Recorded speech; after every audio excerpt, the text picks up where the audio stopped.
And a lot I have ass. Oh,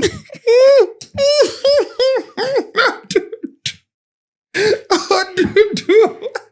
Release me.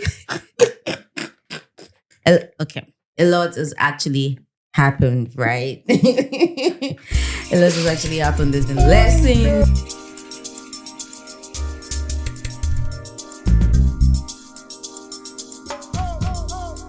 Sup, people. What's happening within the Shelle? Welcome to the Shry Podcast, the show where we'll be bringing you bands with a side of seriousness. It's 2019. Round of applause. Thank you. My name is Akindare, your host, and with me on the show today is Jemima. Hi, everyone. It's good to be here once again. This recording is very... usually you would have interrupted me.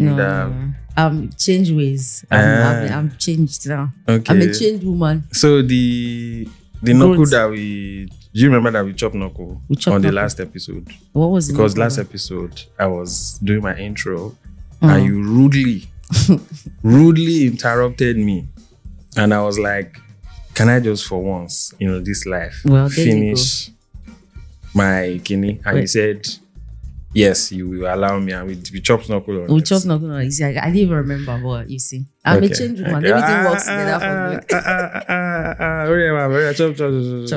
good. Chop and down. Well done. You really allow marry. Well done. Okay, so we'll be missing in action. Let's just get that out of the way first of all. But actually, before we get into today's show, today we are drinking. Vina, Albali, 2020, Crianza, and a lot of Spanish words are written on it. Don't bite your tongue, girl. Nope, we'll put it on the screen. You know what to do. And also, stay tuned to the end. We'll let you know whether you should make a purchase or not. Or you should run. So, this was given to me by a friend, actually. Shout out to Musa Obed. Musa Obed. Yes. Also, Jemima was on his podcast. He also has a podcast, so you can check that out. Yeah. We had all just the a little bit of rant. We had all the little things in the thing. Mm-hmm. So we've been missing in action. We have. And as a consequence of that, we have some. Wow, I'm hearing. I'm hearing the thing being poured. Please let me have some. I'm hearing the thing being poured into the glass. I know. Okay, so you people know that we're not faking this shit. Right? We don't do that over here. So we've been missing in action, and we have a robust show. Actually, we've been missing in action. I feel like we have a bunch to cover. But anyways, we're missing action. I keep saying we're missing action, but before we get into all of that, let's do check-ins. Okay, so how are you feeling? What's happening? Talk to me. How am I feeling? Yeah. To be honest, I feel good. I mean, I want to feel great, but don't we all want to feel great? But there are certain things, like certain forces, beyond my control that is acting as stumbling block. But I mean, I think I feel good generally. Better days ahead. That's what I'm gonna say. Like I'm looking forward to like better days ahead, which is kind of like a bit counterintuitive because I want to be living in the moment more. Like so when I say better days ahead, it's like I'm looking into the future and waiting for the future, but no, not really. It's just that like maybe in living in the moment, I know that like there are also like better days ahead. So I'm just chilled, to be honest. Nothing much. That's very nice. You need to give us a happiness number as well. Happiness is a myth. Happiness is a myth in this bitch, but I mean, I'm alive. Grateful. I'm alive. Shout out Celine Dion. Grateful. Good health. Alive, up and grateful. Even though I'm not going to go and check if my health is really good, but externally, it's good in Jesus' name. By faith and by spirit. I feel good, so yeah, I'd say 7. 7, yeah. That's one of your lower numbers though this year. I think I've just been over around 7, 6. I've not even been on 6. Wow, yeah, that's my 7. Shit. That's my territory. I do the 6. There's always room for improvement. Okay, How about seven, you? seven. Thank you for sharing. I am okay. I'm just okay. I'm not So great. good. You're okay. But Are there's you- another are you- level which is supposed to be great or fantastic. In fact, there Okay. are multiple levels. Okay, so what I'll say is, in terms of like, based on how the end of my week started, we are recording this on the Saturday, right? So based on how Friday has gone, actually based on how this week has gone into Friday and into now, right? I mean, we are back recording, right? I feel very good. Yeah. But if you want to say big general life checking, in general, I just do.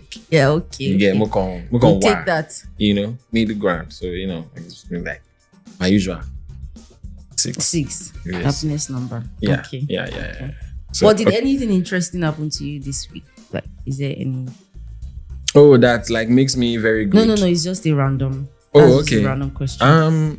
I mean, I guess you could say it was an interesting week, at least from the standpoint of like just the like work-wise, amount of things I was able to like finally fucking tick off the list. Like I've been posting photos every day. Like I've been Check out your my Instagram plug. My Instagram handle is by Osheni. Check it out. All my socials, all the things. These things are out there. Like Google me. Okay, you see everything you need to see is just It's do a there. Google. Okay. That's it. So what do we have on the menu today? Let's get into what we have. Today. As you said earlier, that it's been a while we've been on this pod, right? So today we have a packed show, like you said. I don't know about pack, but anyways, I went to look at the last episode, right? Like on YouTube, they'll write like they'll say, 1 month ago, Right. or 1 hour ago, whatever time that it has been published. Yeah. 2 months ago, right? Or is it 3 months? This one there 2 months ago. 3 months ago. 3 months. We missed a whole quarter. Wow.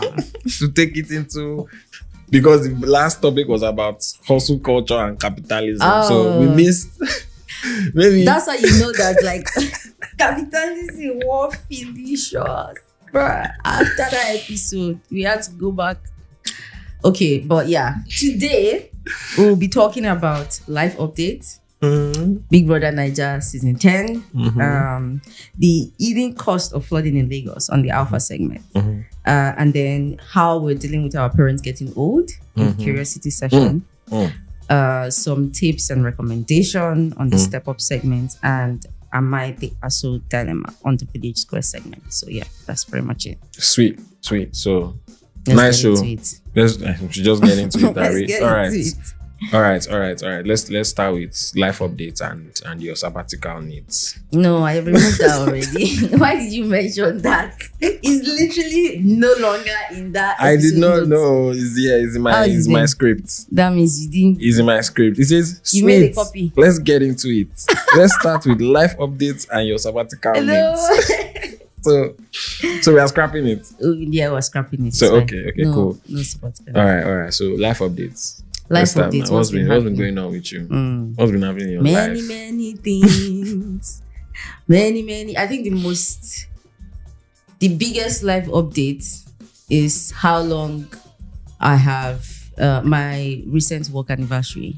Like how long I clocked up work. So it's been 5 years. OG before IG. I'm late. President General among the nation. Come on. President General Salute. among the nation. Salute you.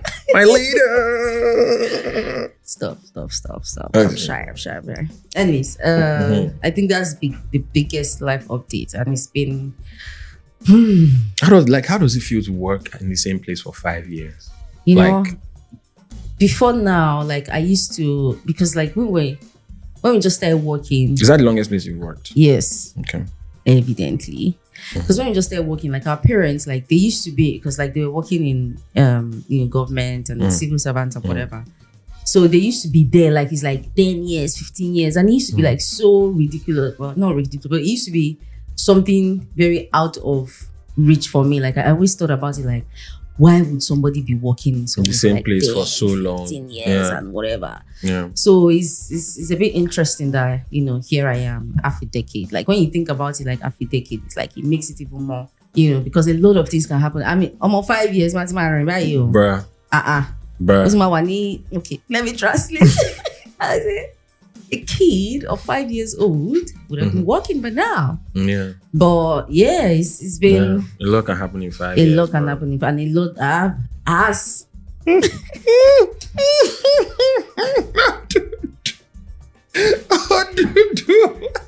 Release me.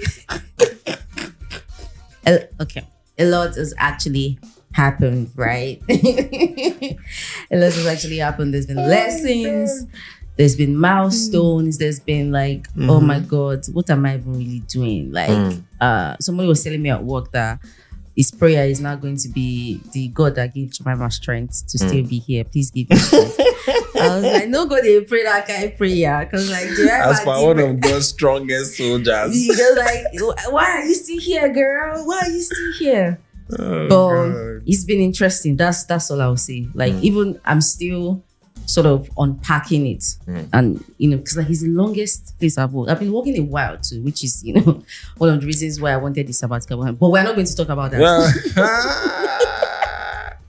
not going to talk about it, but somehow it popped up. Okay, we're not going to talk about that. But it's been an experience. Like so much learning. Like I feel like if I take some time to just open my brain and like really deep it and start to sort of take stock, like maybe yearly stock self, like the amount of lessons like that I can pull out will be so immense, because I've gone from, you know, doing something that I was like very, very skilled at, which is like my core, to doing something that I knew nothing about and excelling at it, to now even trying to do something even much more bigger. There was no need for that. I mean, I'm There's no need like, for that. talk your shit, like. But yeah, to do something so much bigger. So it's been like, it's been an experience. That's what I'll say. You should like, I don't know, like make a journal or like maybe do like a scrapbook or something, or write a blog post or something. I will. Like I feel like that kind of thing is the kind of thing that like you should, I guess, contextualize somehow to yourself. You know, because like that's massive. That's massive. You know, and especially like, you know, from where we are from. You know, in the industry that you are in. But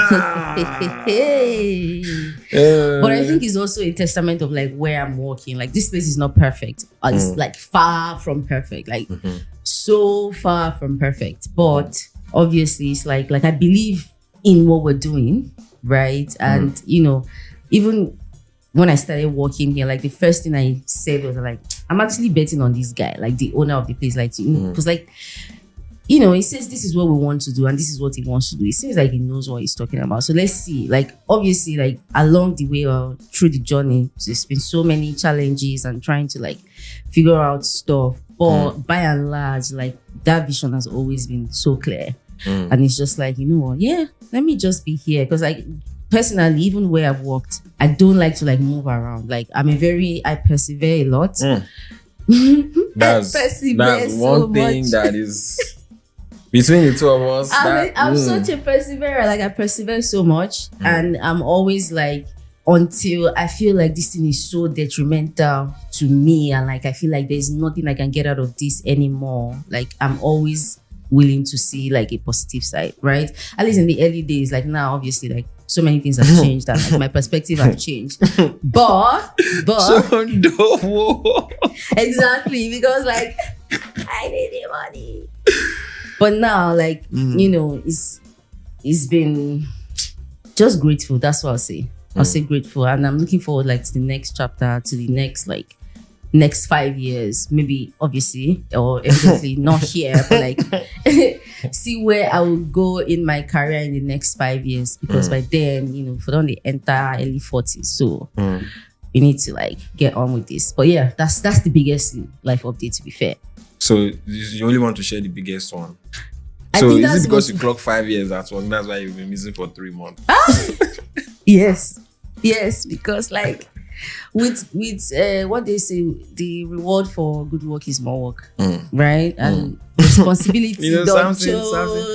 Something today about that the other day. He was like, "Why is the reward for good work more work? Why like, is not more money? Like who made up these rules?" But yeah. Okay, so that's the only thing you wanna. Oh no, so there's also been like two of my sisters are expecting. Or two of my sisters and their family. Congratulations to them. Yay! Gina, I just thought about it like I don't even know if I should be saying it on this podcast because I listen to that I don't run and share. True, but there's also that. Yeah, there's that. But I mean, you know what you signed up for. You know what I'm saying? So you say I did talk. But I think it's so remember interesting. The birthday songs. Remember the birthday choir. Okay. But I think it's so interesting because like I have four siblings, 3 sisters, right? And so that's 4 girls.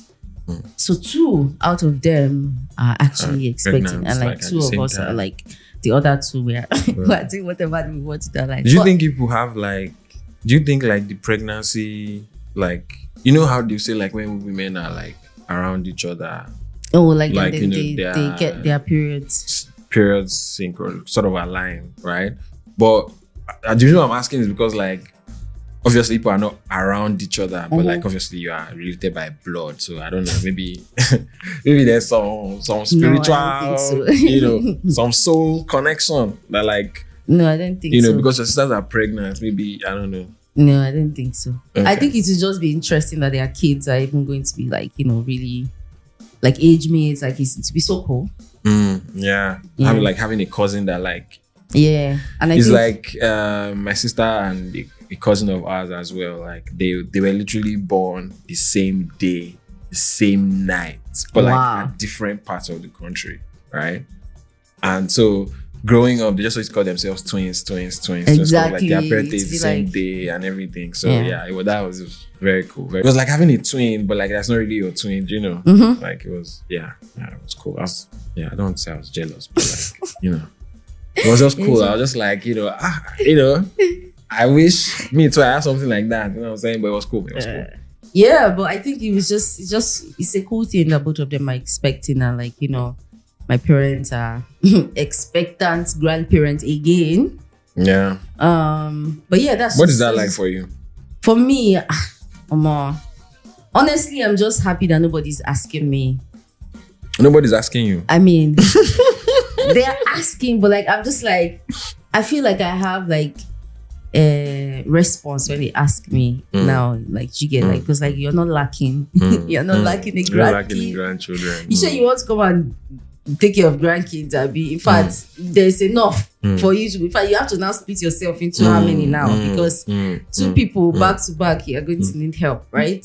So like I'm just obviously they will still talk and they will still ask, but I feel like I have because Nigerians go in Nigeria. I have response for them now. The African parents. Me, I'm just happy to be living through my sisters and just and then go back to my house. Vicariously through them.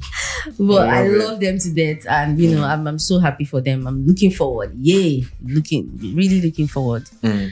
Hoping that we'll go and what's the word? Not Omugo.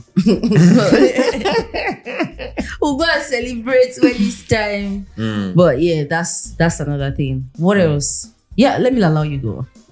Let you allow. Let me allow Girl. you go. Let me allow you go. You ain't allowing shit, okay? Okay, sorry. What the hell is wrong with you? Apologies. No, I'm joking. But like, what was the life update that nobody asked you for? Yeah, to be honest, not much. But by way of, in terms of like why, we've missed a quarter. There's been some traveling. Yeah. There's been some traveling. It was summer. Was it? Yes, it was summer, and as you know, I'm still acclimatizing to this my new environment. So summer is summer. Was it summer? Did the summer? It was my first. Was it my? No, it was not my first. It was my second actually. Yeah, it was my second. It was my second like full on summer. So, I try to take advantage of it. Also try to like, hustle and sell market, So, I also got paid for taking photographs. Like I made money from photography. So, Yay.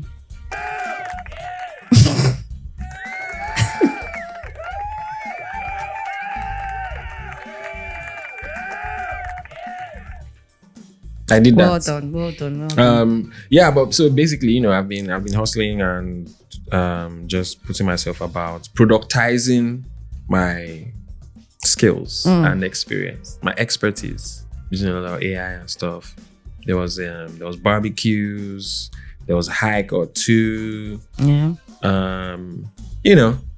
Yeah, like to be honest, life was lifing and self-employed life. You know what I'm saying? Yeah. So just trying to just figure out my shit really. And yeah, that's pretty much. That's just it. Like yeah. That's what, like just. Yeah, no, those are my life updates now. Like basically tempo. In the past 3 months, I took some trips. Okay. I went to Barcelona, I went to Amsterdam. I went on 2 hikes. Yeah. You got paid for taking photos. So in the midst of all of this, right, I was also obviously, because if you've been any attention to this podcast, you know that I am a struggling entrepreneur. So, I've been trying, I've been hustling on both ends because my entrepreneur is in 2 dimensions. So on the photography side, right, we'll kick off there. We made a little money, from, we're commissioned to do a shoot, did a couple of headshots, actually 2 headshots, 2 headshots that I got paid for, okay, professional headshots. And then I also did a family shoot, and I did a baby shoot as well. Can you imagine? Think about it, you guys. I mean, I'm not looking at Jemima because Jemima already knows what happened. But you guys, somebody looked at me and said, we like photography skills there. Come and take pictures of child, like my actual child. Would I what? No, like, would you come and take picture of my child? Oh, okay. I thought you were asking me if I would take pictures. No. If I saw me, if I would. No. I was. Because I'm definitely going to say yes, okay? Because I'm going to bet on myself every time. Anyways. Yeah. But yeah, like somebody paid me to take pictures of their babe, their child, like, their 6-month-old child, which was beautiful. I don't know. Anyways, it was great. and I got paid for it, which was lovely. So shout outs to the Ukele kids, man. You guys are iconic. When I'm winning the awards and everything, I'll tell them that I remember my first clients. You understand? You give them the story. I'll give them the gist. Nice, so yeah, nice. Okay. So that happened, and yeah, the rest has just really been just usual. Going to the gym, normal stuff. But yeah, I think summer, the trips, and just all the commitments basically. Also, like like doing those photo shoots was not beans. You know what I'm saying? Like it took a lot of planning, prep, money, energy, like so much to make this thing as happen. a one-man business. As a one-man, I told you we were struggling entrepreneur, so I do everything myself, everything. So every single thing. Social media manager, strategies. Not me.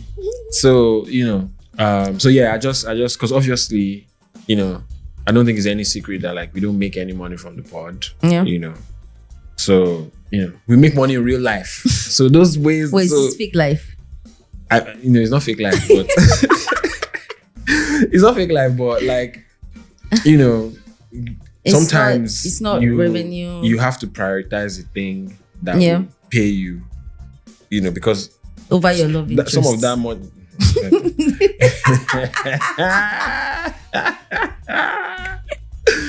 No, because some of that money, like, actually goes into making this happen. Yeah. You know what I'm saying? Absolutely. So, okay. So yeah, same way, like, if Jemima has a work thing, like, we are not going to, like, because of the podcast, like, that will always take priority because I'm just keeping it a G, you know what I'm saying?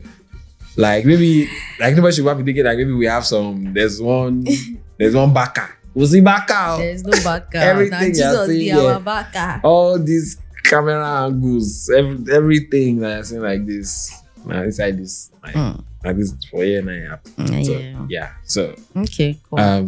Sorry, that was a long-winded life update, but that's you fine. asked. Yeah, okay? that's you okay. allowed That's me. Fine. That's fine. That's fine. Okay. That's fine. Who do you think is going to win BB Naija season 10? 10 over 10. That is so interesting because why would you do that? I just want to know why. Why would you think that is okay to do? Because hey.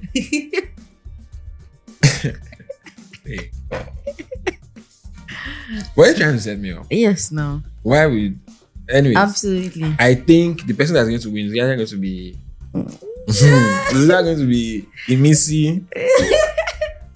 Not going to mention name. That's like you go mention person when they don't evict. Mideke. You know if you win now. But I hear you. Okay. Okay. That means I've been led astray.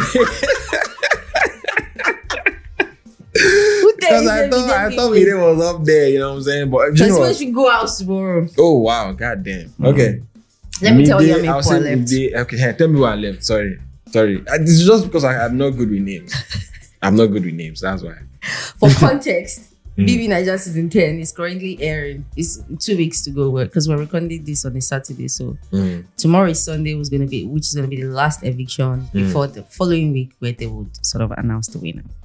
So we've got Mide left, right? Mide, Imesi, Dede, Faith, K-Bobo, Koyi, Mensa, Isabella, Sultana, Jason J. Right?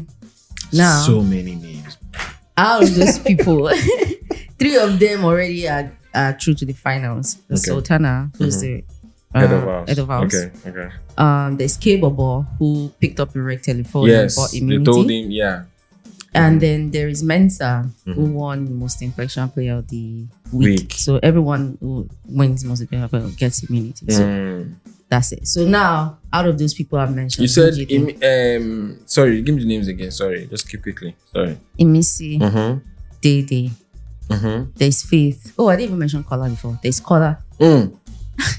Faith, K-Bobo, Koyi. Yeah. Isabella. Sultana. Jason J.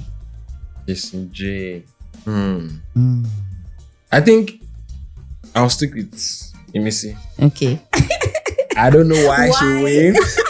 Because everything I've ever seen about that girl is fucking problematic. Everything. I'm just like, what is going on? She's a she could be a problematic girl, to be fair. I think she's stubborn. Do you think it's a strategy? Do you think a strategy I think is it's part Have you been seeing any of the interviews of the any of the interviews of people coming, like the people that talking about how, why are they all saying that, like, they say one of two things.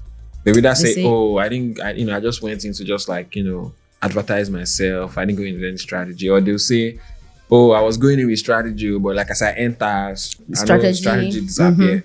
Which do you think it is? And do you think which do you think is using strategy? I think that like everybody is using strategy, and I don't think it's a bad thing. I think that like if you go into that show without a strategy, I think you've already done yourself a disservice. So what if you go in with strategy, but like then we should worry by and then that's now your own because like you have to go in there and it depends on the different strategy. So if your strategy is to go in there and win, then stick to it. Some people, their strategy is not to win. They just want to go there and be on the platform, like let people see them, right? Interesting. I've never thought about that. That like, no. Some people, they just want to make top 10. Like these people that I just call like in top 10 or whatever, like they are good. Like most of them are okay to be here because now is when the show has peaked. Everyone is watching now. Everyone is want to see when exactly, who's going to and all of them. This is when like most of them will also get closer to each other, right? Because like now everyone like that had friends or whatever, their friends have gone. So you now have to like build connections with the people in the house because it's just you and them, right? And then people, thankfully, some of them had already had fans, so it's helping them. Okay, final week. Let's just get to the final week. So now they are okay. Some of them are okay to still be here. Some of them don't even believe they'll still be here, right? So it depends on your strategy. And some people, evidently, they came here to win. right? Because if you see what people like always be, what does that look like? It's like coming to win, because it like depends on the way I see it, right? Because I've watched this for a long time. Yes, I think that like you're a Big Brother library. I think that like if you my mind just flashed to sorry before you go on. My mind just flashed to when there was one house games that they were doing. Yeah, they were asking them that like the they should previous identify housemates from previous. You guys, Jemima. Rapid fire. I love me reality TV. God damn. I love it. Okay. Sorry, I interrupted you. You were going to say. I was going to say that like winning the show, or like there's a formula. Like obviously you cannot go in there and say I have to win. But if you've watched the show long enough, you will know that there are certain things that you can do that can sort of give you that improve your chances, early advantage. Because what you really need is for people to get there. It's viewers that choose the winner of the show. Like it's so funny where people talk about how maybe production is manipulating the vote and whatever. Think about last year, the person that won last year. If it's not that, it's viewers and like the public. There is no reason why that person should have won. But like viewer, like who won last year? Kelly Ray now they did. Kelly Ray, it was supposed to be he and his wife, but you know they now started Wani X Handy set. So okay. So you see how you are even thinking about it. Like what the fuck is that? Exactly.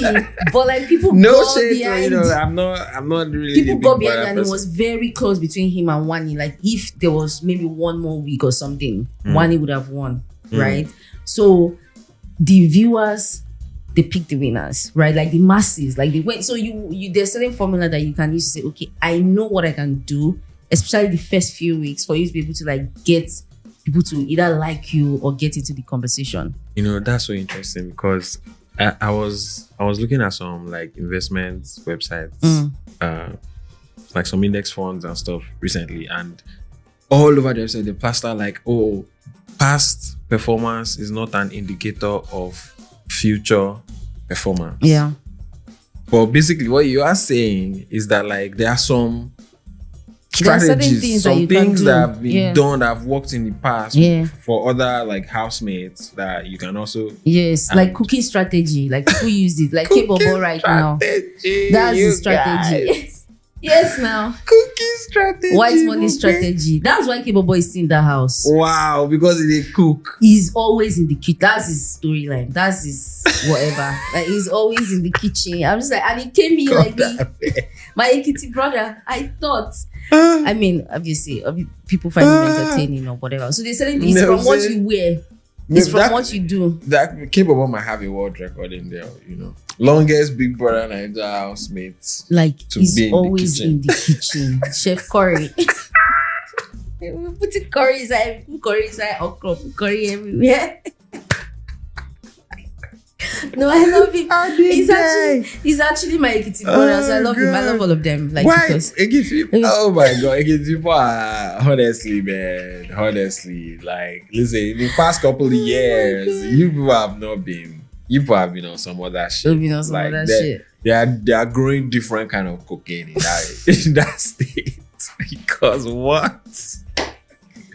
Ekiti people. Okay. But anyways, so you can do strategies. Yeah, you can come up with your strategy, but you also need to know that, like, you know, strategy will backfire. Exactly. Who the viewers like is who the viewers like. And the viewers will always like people like Faith right now, who is one of the villains of this season, and he's just like all over the place and causing trouble, whatever. And, you know, it's shocking that he has so much backing. Like, people are like, getting behind. So that's also a strategy, like, because people also like to choose villains or outliers or like just different people. Same thing with Emisi as well.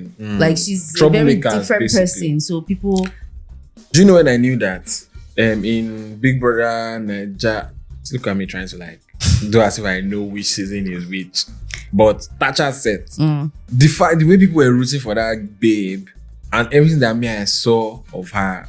That I was just like, this baby is so toxic. She's such a troublemaker. Always just, don't get me wrong, I kind of, even though from time to time she kind of talks out of her ass, but like for the most part, like I rate how she's, you know, the kind of person that she's been since she was, I think she was disqualified, right? Yeah, she was disqualified. Because like, you know, she keeps it real. She says her church mind, like, you know, whether you like it, you don't like it, whatever, you know, and like, you know, can't knock that, right? Yeah.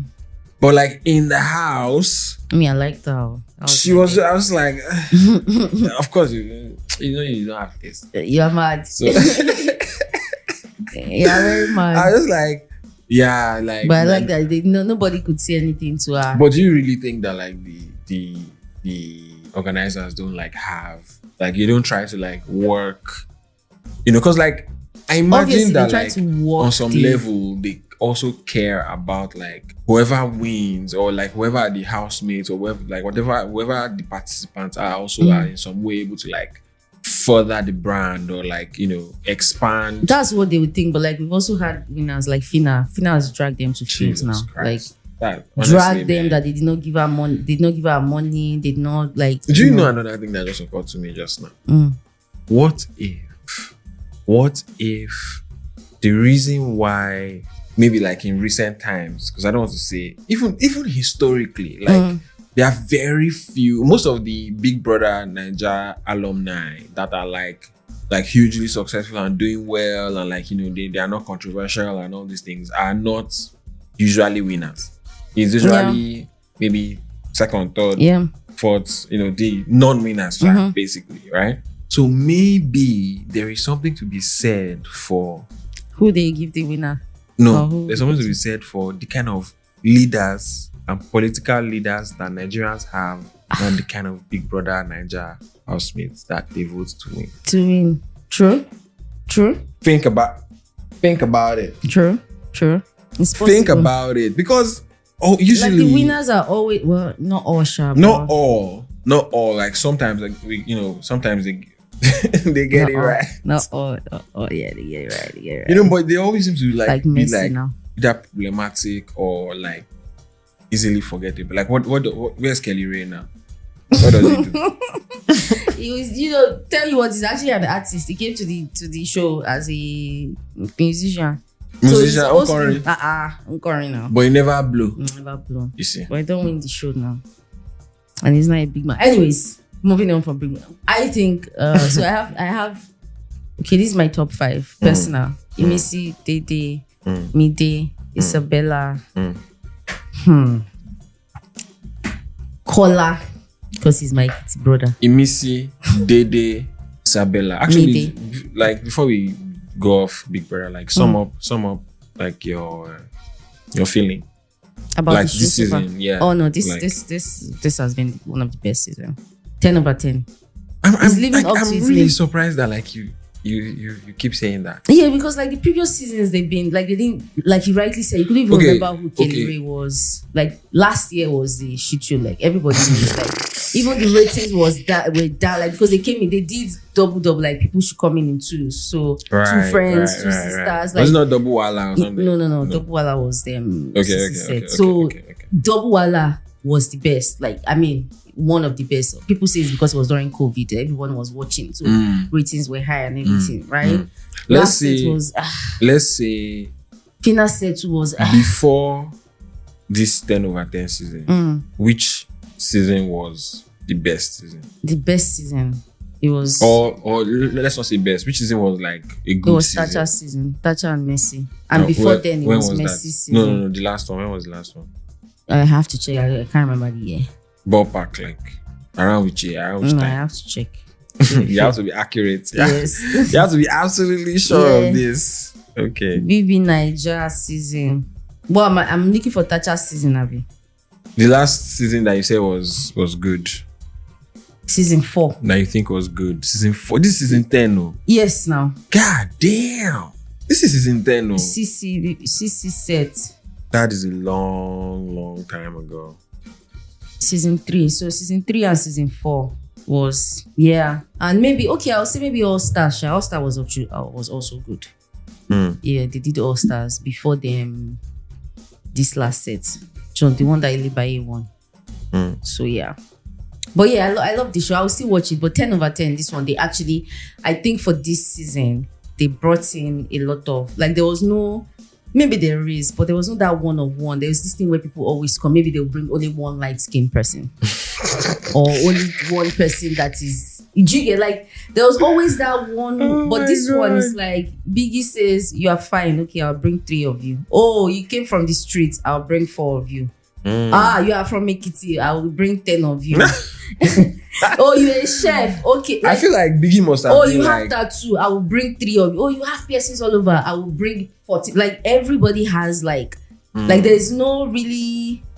obviously, personality-wise, like everyone is individual, but in terms of like those things that people always take, like, oh, this person is fine, like the people fine yakpa for this set, like Igboro fine yakpa, like everybody's just there. So it's about come and fight for yourself. Do you get? So like the contestant, like they actually like whoever selected them well. Like everyone is just so they have their own individual whatever, but they also show like their similarities. Do you get? Which is also like, you know, part of what we, like we're all different, but we're all similar in a way, shape or form. So that's what I think about it. But yeah, we'll see. We'll see who's going to win. Okay, there you go. There you have it. I don't really care for who wins, to be honest. Oh my god. Which stay in one side. No, I don't. I've not cared. Like I love the show, but I don't care for who wins. Like when I say I don't care for who wins, I mean like I don't have like would I like maybe like Emisi or Dede to win? Absolutely. But if they don't win, like I'm not. I don't really care. Do you get my point? Even Dede, I don't like her voice. Yes, no, but she's a cool contestant. She came to play a game now. So yeah, I don't like her, but she has TikTok voice and you know. It's just but again, that is a strategy because there's no way that's how she speaks on the normal, or like there's no way she like every time she's just and it's like it's all for the entertainment of it all. And you know that they are there to entertain us. That's the core of it. So nobody's there for intellectual like Isabella. We're not here for intellectual. Nobody's there for obviously they will have intellectual conversations or whatever, but you're there to entertain the viewers. When psychotherapists don't die like week 1, these people don't want to hear. You see, that's why I said that there was no one-on-one. You say you're a doctor. Don't worry, I'll bring doctor. I'll bring psychologist. I'll bring. Oh my god! So, bro, I was like, okay, you know, like it's such like it's a therapist. If a psychotherapist is not something you hear, like is making it past BB Naija audition. Like you not even something you would expect. Like that someone is going to do. Bro, I'm not lying to you. Sometimes when people come on the show and they say they are doctors, I don't necessarily believe them. Like, honestly, because this guy, maybe they went to medical school or something, but like you cannot be a practicing doctor. You're a doctor. Like you're a danger to you're a danger to everyone. If you are practicing. Anyways, moving on from Big Brother. Yeah. So we're supposed to New Nollywood. Yeah. Right. So we watched Aimofe, a Nigerian movie called Aimofe the other day, right, on Amazon Prime. Go check it out, by the way, actually. Yeah. Go check it out. It's part of my what's that our segment called again? Recommendation. Step up recommendation. But the wine, I think this thing is hitting. I'm also a bit hungry. But. So I just thought it was interesting, like the recent kind of like movies that are coming out of, you know, Nollywood, right? So there's Aimofe, like I mentioned, that we watched, and it was just honestly, I think the best word I can use to describe that movie in relation to like the rest of like Nollywood history really is it's different. And I think that's something that's been missing from Nollywood a lot in recent times, right? There's all the epics, all the, you know, Jagunlabi and what's you know, kind of movies, and all the rich heist movies and, you know, all these things, right? So that Aimofe movie was just very different. And then there's this other one that like we've not seen, but it's called My Father's Shadow. Best Nigerian movie to win stuff at Cannes Film Festival and all that stuff, right? And then obviously there's also like the Zikoko short stories, short films that like just tell these Nigerian stories in a different way that like I feel like is not really mainstream to like the rest of Nollywood.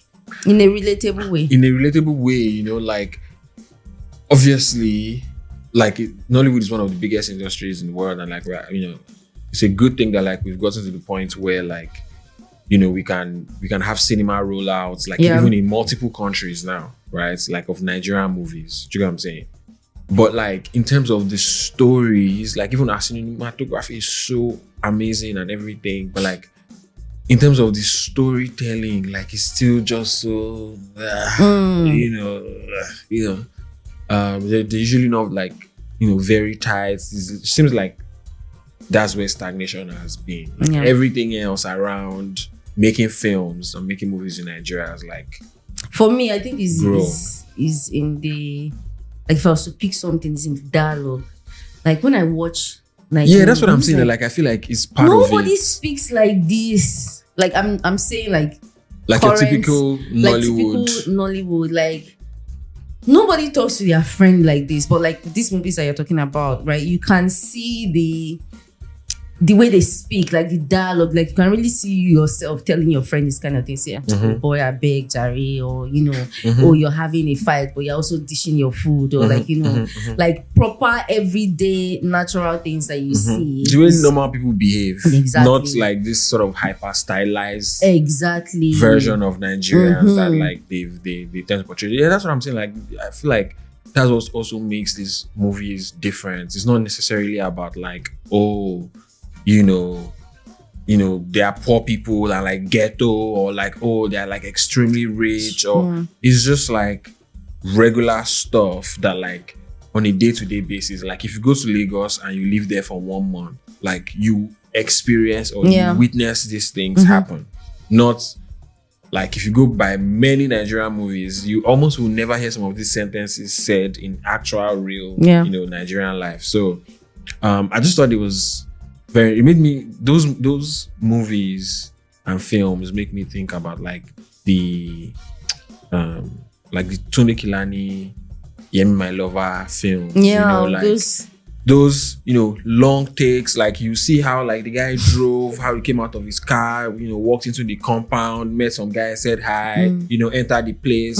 I forget which film of Tunde Kilani's I'm remembering this scene from, but like basically 2 of his babes he was doing birthday and both of his babes were there. I remember. I think he's Oleku now. I think he's Oleku. You know, like you could absolutely, if you're a Yoruba person, you've probably witnessed you're going to like one of your uncle's parties and like his wife and his babe jammed. Like, you get what I'm saying? Like relatable things like that, and it's not like in some like fancy hyper-stylized ways. So anyways, new Nollywood, I like what I'm saying. It's also reminding me of like, you know, when those like or the alter scene of Nigerian music was like, you know, sort of branching out. I mean, it's not what it used to be now, but you know, I like it. More of it, please. I hope more people get to make films like, you know, My Father's Shadow. They need more like, money now. Fair, like, you know, and also the actors and actors, because like it's one thing for you to be able to direct it or tell the story, but it's also another thing for the actors to be able to act it in a way that is believable for you. Like, you know, that makes you think you know what you're watching. Or like you believe what you're watching. To be honest, I think like casting has really improved in general, like in Nollywood. Like I remember when they used to cast, like does not matter who it is, like they're not casting the same. They'll say like a 30-year-old fucking Mercy Johnson to come and do 18-year-old high school, you know, like all those kind of things. Like they don't really do that like as much now. You know, I think now the cast, and then also now we can veritably say we have a new generation of like Nigerian actors and actresses. Yeah. Do you get what I'm saying? Like there's definitely a new crop of like solid, you know, that these guys are more.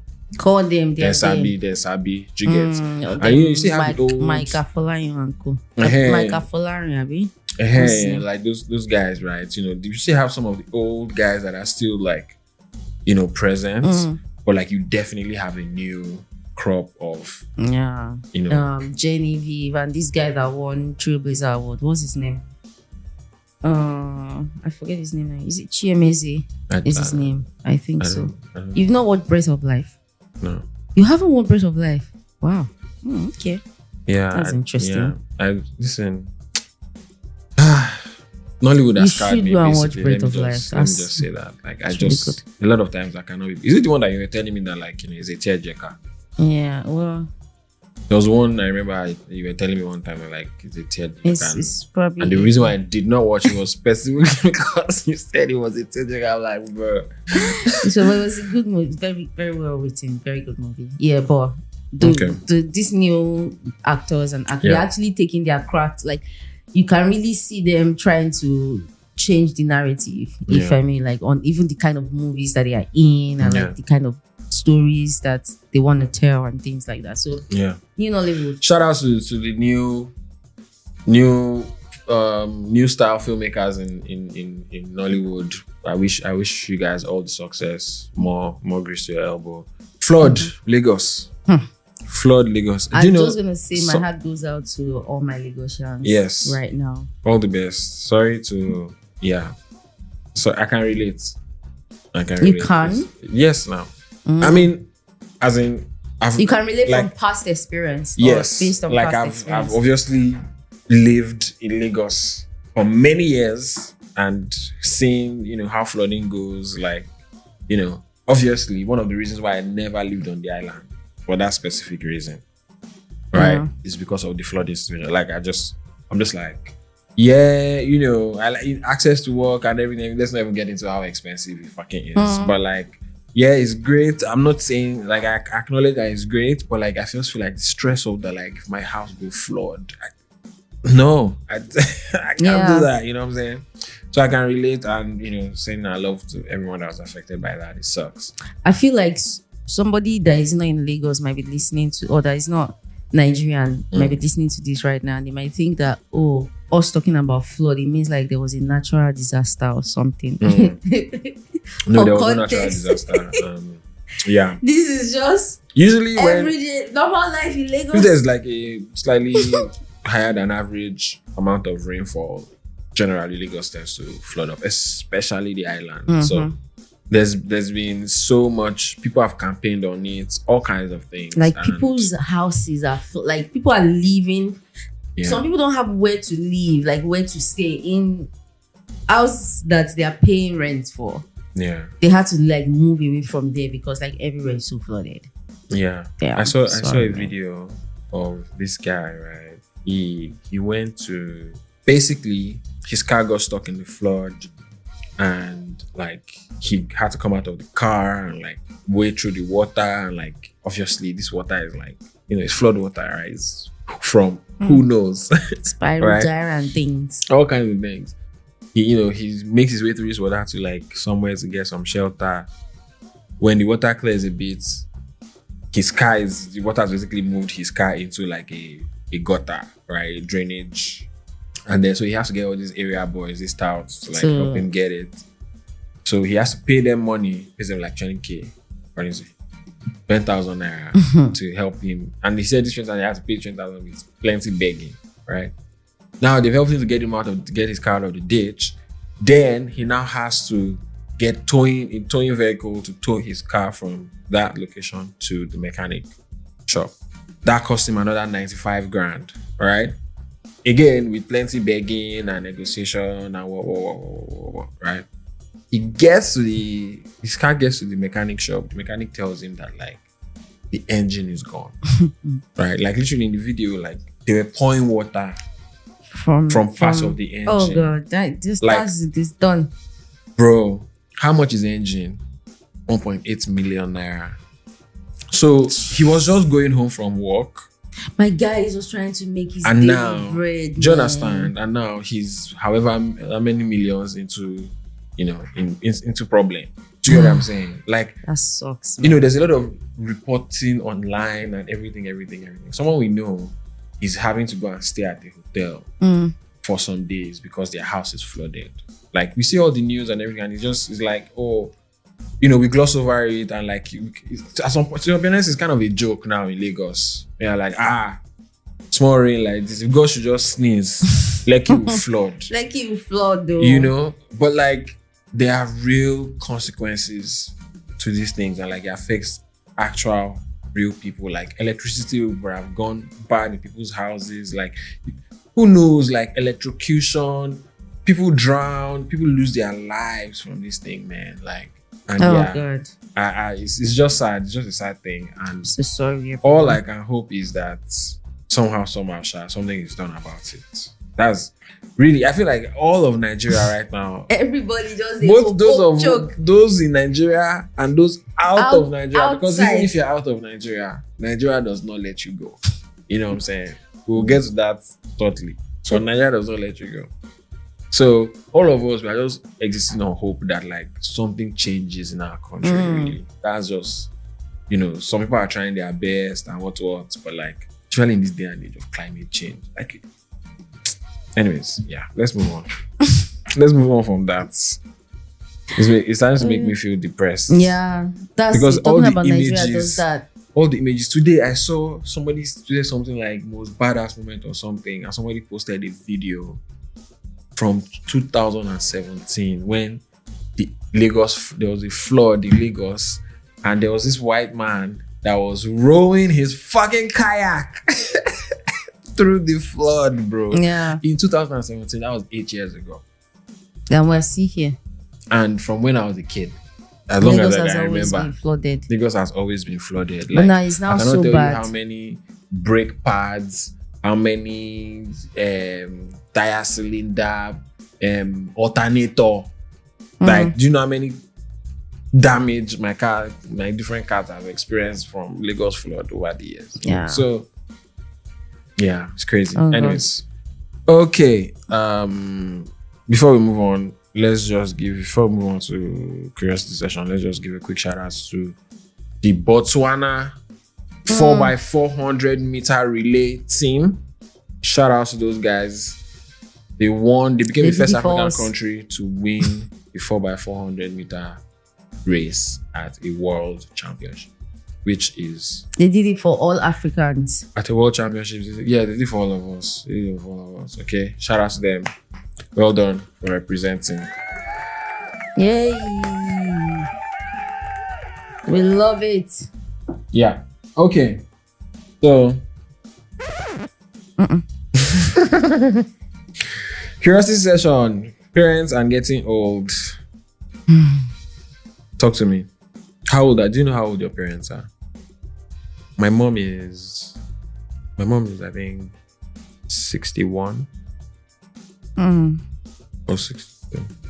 Oh yeah, I mean my mom is 61. Yeah, my mom is, I think she'll be 65. She'll be 65 in October. I think. I believe. Because my dad is 72. Yeah. What? Am I correct? Maybe 66. I don't know. But yeah. Late 60s, early 70s. Yeah. Okay. So. And it's like, it's dawning on me. What's dawning on you? Old age.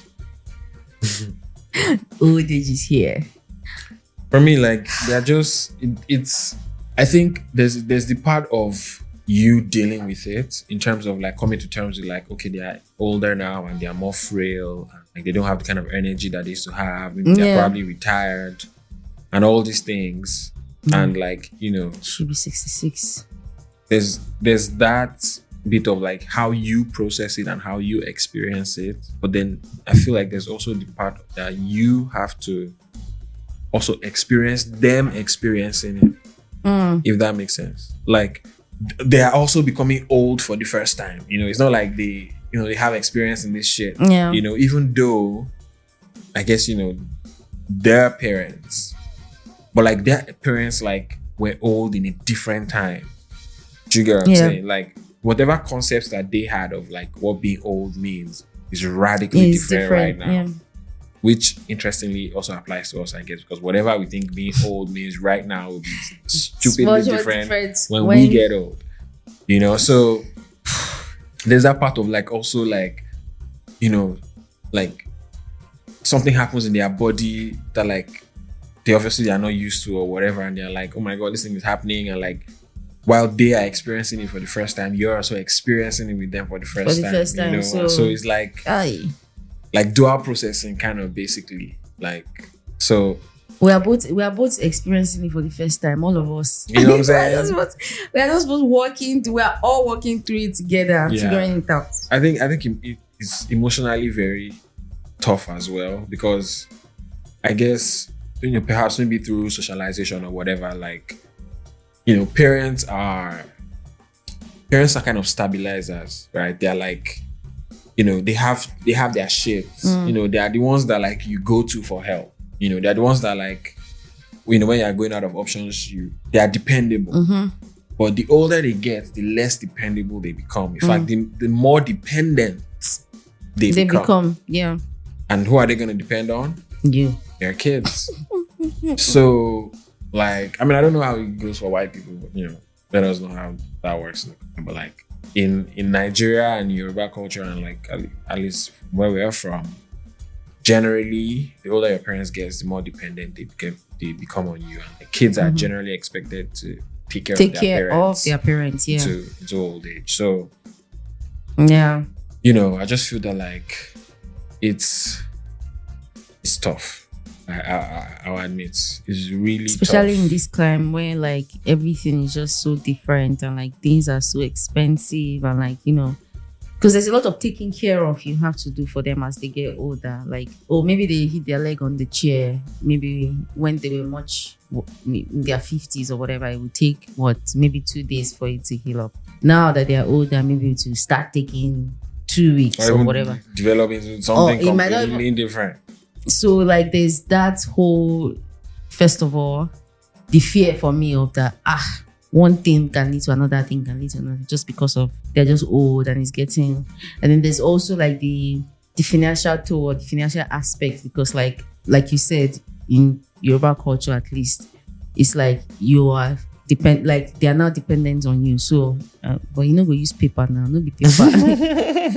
When they call, you have to be able to respond, and because, like, obviously they're now old, they're not working. And even if they have, like, pensions, or for those that are pensioners or whatever, it's like it's not really enough to even get them because by. Nigeria is also Nigeria. So it's now everything is, like, more expensive, and it's just like there's just so much that you have to think about regarding, like, taking care of them, or, like, ensuring that at least they are on point. Yeah. It's so scary. If you think black tax is bad, wait till your parents get old with black tax, my nigga. Like, because, like, you cannot see one thing happened that was not happening before. I could not. Oh, my aunt, I just raised it up like this, and it's been paining me since whatever. Like, and what are you going to do? Yeah, you have to ensure that they get sorted.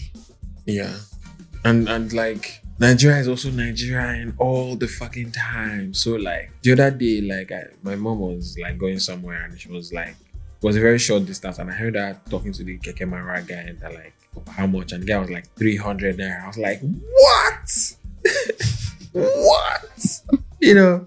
So, like, it's its own basket of fish. Like, honestly, I don't even know that, like, I have a way of dealing with it per se. I feel like, because while all of this is also happening, let's also keep in mind that, like, you also have, like, this is the worst time ever for young people. Like, this is the first time in human history that, like, the generation after is poorer than the generation before. Like, we're so poor. Like, we are poorer than our parents were at our age. Do you understand? Like, and this is not even mad. Like in Nigeria, or this is a global, like, worldwide. How old was Tony Numeri when he became bank manager? Like, he just put out a tweet, and and I saw it, I was like, this person now of this age, there's no fucking way you are a bank manager. 25-year-old, like, somebody's giving you bank manager. There's no way. Before you even get the entry level job, safe. Like, there's no way. You know, so, like, you are also trying to, like, work, you know, survive and thrive in this system that is, you know, essentially against you, right? So you also have your own shit to deal with. Like, you have bills to pay, you know, internet, social media, you know, career, all these things, right? But then you cannot also like just shut that off. Yeah. Because like anything that your parents need now is, even if they say it's not urgent, it's kind of urgent because you never know. Like there's no more time. Really. Yeah, like exactly, literally. Like exactly. however you slice it, there's no way they're living as long as your formative years anymore. You're never going to have as much time as you've already had with your parents. That is crazy. Think about it. That is crazy. Like the bulk of the time that you're going to have with your parents, you already had it. It's gone. At least if you are, like your 30s. Like the bulk of the time you're gonna have is already gone. So yeah, it's just it's a very it's a mentally. Mm-hmm. And it doesn't even make it any easier where you're having friends that their parents are passing. That's another thing. Like we're getting to the age where people's parents are passing, bro. Oh. And you're like, okay. You know, it's so interesting that like all this time growing up, like all our lives, like maybe here and there, you know, maybe you had to deal with like someone's parents passing, right? Which is maybe due to something drastic sometimes. You know, sort of like extreme circumstances. It's not really a common thing. Yeah. But like we're now getting to the stage in our lives where it's like every year a couple of parents pass away. Every year a couple of parents pass away. Yeah. Every year a couple of parents. Because just by like, as you know, we are getting older, we are getting older, you know, that shift. And so now, like now you have to start thinking about like bereavement and like grief. And like, how do you console your differently friends? Because you know, how do you show up for people that are going through those kind of things? Like, let us know what you think.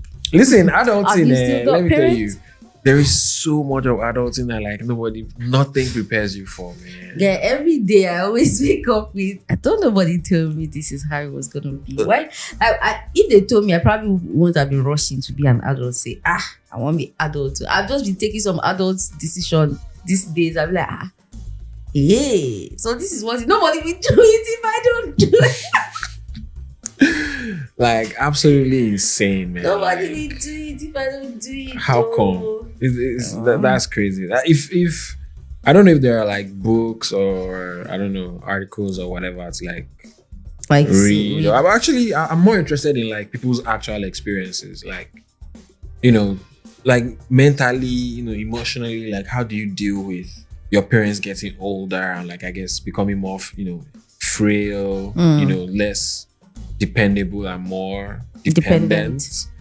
Like how do you navigate that in addition to like your own shit, obviously, you know, like send us an email, theshrinepodcast@gmail.com, or message any of us on, don't message, do whatever you want, just reach out.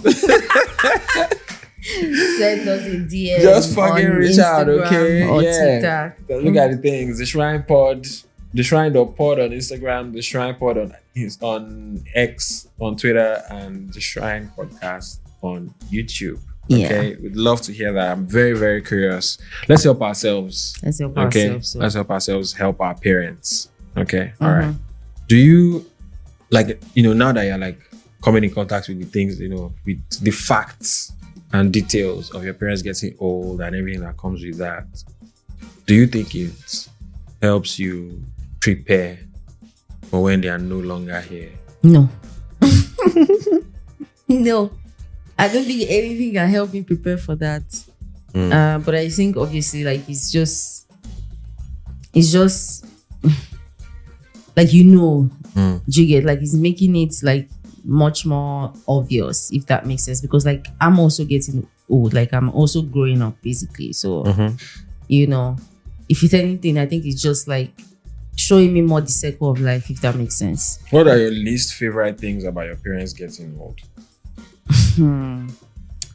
My least favorite things, I think it's just you can call me and say like anything is up at any, like body wise, like they can go to bed okay, and then the next morning my mom is calling me, or we're just gisting and she's saying, oh, she slept last night, and you know, she woke up this morning, her arm is this and is that, and you know, and it could just go on for a while. So I think that's like the scariest thing. Just the fact that like anything can just happen at any time, body wise, and it can take you into a money sucking situation.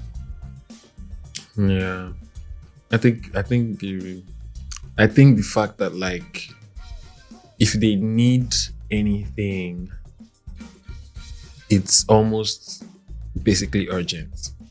I think that's my least favorite. Everything has to drop to fix this nature of their problems is, I think, my least favorite part, because in my own personal life I try to design it to avoid everything has to be dropped kind of problem. Yeah. So I'm not necessarily equipped adequately for the urgency that these things come with, and obviously that's also a byproduct of like me having to deal with the fact that like she, she don't got it, like I'm used to she got it, like basically any problem that my mother has ever had, like somehow like Jesus my shit. You know what I'm saying? Jesus my shield. But like now I have to play more of a role in helping to fix the issue. You get what I'm saying? So, and these issues are not going to be issues that like you can just, I'll save for 1 year and fix it. No. You have to fix it. Like today. Yeah. Not even tomorrow. I think that's my least favorite thing, right? That's my least. That and like they are basically formed.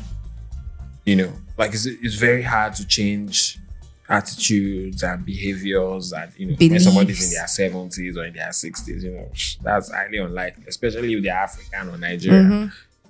So I feel like that's there's no winning. There's no winning, bro.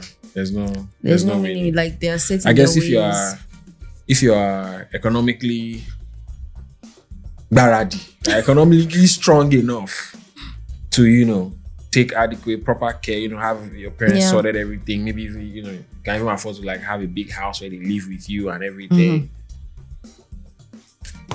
Should do that. Well done. Yeah, do that. Like, yeah. Go easy. It's not easy. But let us know how you guys deal with, if you have older parents or parents that are getting older. Let us know how you deal with that, emotionally, mentally. Do you have, what kind of resources do you rely on? How do you rely on your community? Do people have Orogun and stuff going on? How does all of that play? Yes, family politics now, you know what I'm saying? Let us know, okay? All right. Moving on to Step Up. Recommendations. Oh, sorry, do you have anything to add? No. It just felt like depression. Yeah, it feels like we're gonna be talking about depressive things on the episode today. We're talking about flooding. And, oh God. All these things. It doesn't feel like the kind of vibe to return to after our 1 quarter hiatus. But such is life. Such is life. Okay? It's what it is. Like we keep it honest. And we keep it a G. We keep it a G, you know what I'm saying? It's just what's happening. Life comes at you fast. And I think that's been a theme of this year. Like the oldness of our parents has is eating. Yeah. Anyways, okay. Step Up recommendations. I have a music recommendation for y'all. The new Clips album.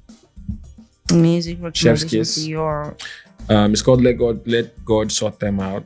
Go check it out. My movie recommendation for this week is Aim Affair. It's on Amazon Prime. Go check it out. Amazing clutch piece of Nigerian cinema.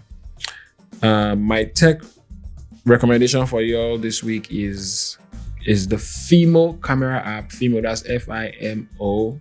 It's basically a film simulation app. It simulates like films. Like for your phone camera. So check it out, try it out. that is all I have this week or on this episode. I don't have anything for you to read, and I don't have any hacks for you. Girl, nothing to read. Okay, for me, Kenny. I have recommendation. Well, I listened to Fola's album, Catharsis. Is it Catharsis? How do I pronounce it? Catharsis, right? One of them ones that you said. Catharsis. Catharsis. Catharsis. Catharsis. Catharsis. Catharsis. Catharsis. Don't let my father hear It's it. cathartic. It's not Catharsis. Catharsis. Whatever. English is not our first language, okay? Catharsis. Fola, very, very good. My favorite song, actually, I don't even know what my favorite song on the album is, but I really like Cruise Control. So Cruise Control. So go and listen to it. Now my reading, to watch, there's this show on Netflix, The Capture. It's not new. I think it's 2018 or so, but it's a British show, and it's about conspiracy around like fake deep and what is real and what is not real, right? It's very interesting. 2 seasons. You'll really love it. It's about like video manipulation, deep fake, and just even now where the internet can manipulate things, right? But it's really good. Like if you like conspiracy theories, but it's not really like conspiracy theories. It's a conspiracy thriller, basically, right? So you will love it. So go and watch it. Damn, that sounds loaded. Book, what to read, nothing. Tech, nothing. Okay, cool. Till we meet again. Thank you for sharing. Okay, so Village Square this week. Do you want to take it? Yeah, I'm going to read the dilemma real quick. Am I the asshole for missing my girlfriend's minor surgery for an important business trip? My girlfriend of 2 years, 37 female, decided to ride her bike while drunk, got into an accident and broke her arm. It's by any measure a minor break, and it requires by any measure, this is in brackets, minor surgery to fix it. I've been very supportive and very nice to her the last few days, even though I'm really, in brackets, more than a bit, close brackets, mad at her for riding her bike while drunk. She's having the surgery next week. I have a business trip coming up next week, which I've already rescheduled to avoid going away during the surgery. But the surgery date has now changed to the exact date I rescheduled my business trip to. She really wants me to stay for the surgery, and of course I want to, but this is a very important trip, and my job pays for the vast majority of our expenses. Sometimes I feel like she has no respect for that. If I cancel or reschedule the trip again, it will really negatively affect my reputation at work and will be a big missed opportunity. If it were another circumstance, like a totally unpreventable accident or a more serious illness, of course I would make every effort to be there.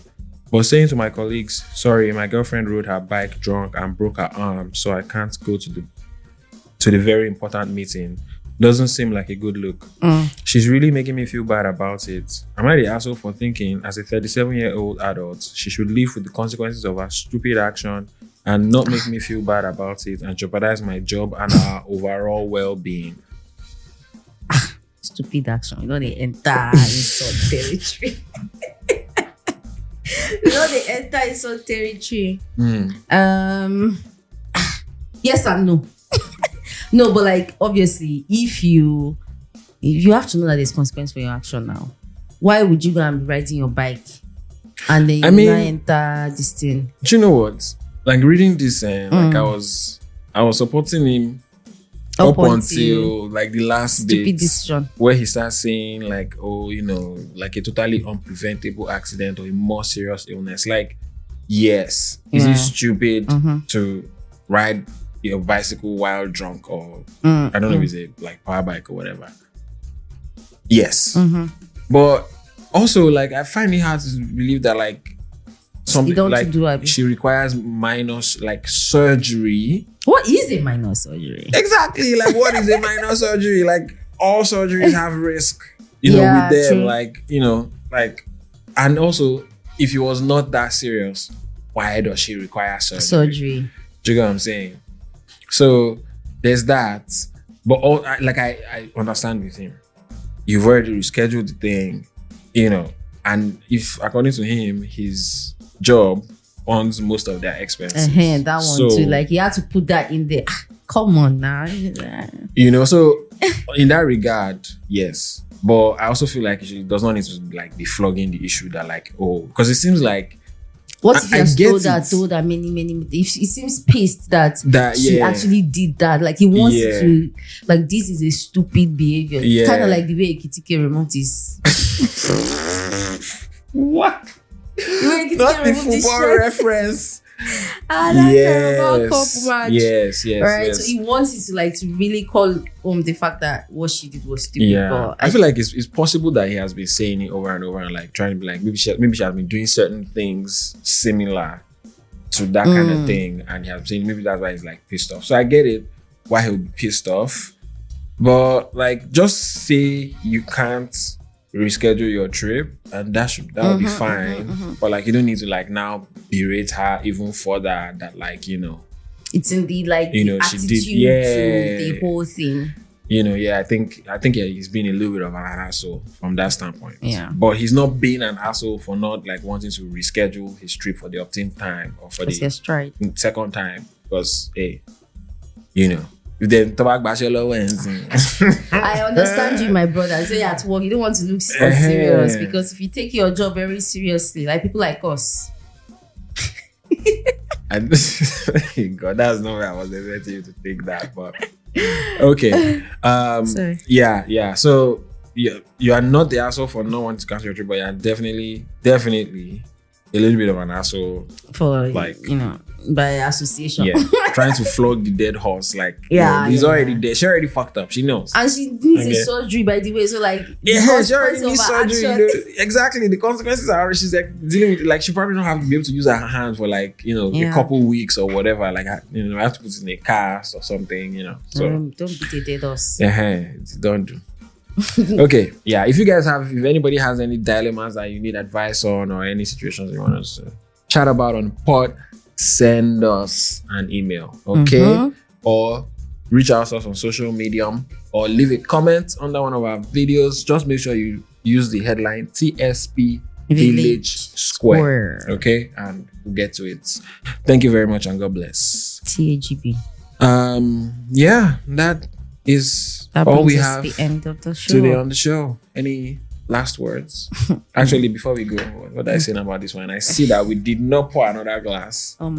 So I want to predict that it was not given. It was not given on a what's the rating? On a taste level, but on a buzz level though.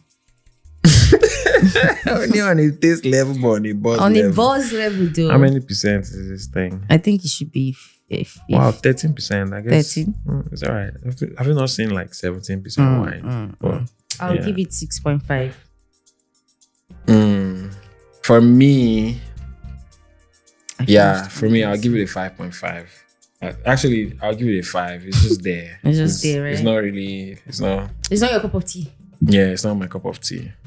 To be fair, like I don't know if it's popular in Spain. I hope not.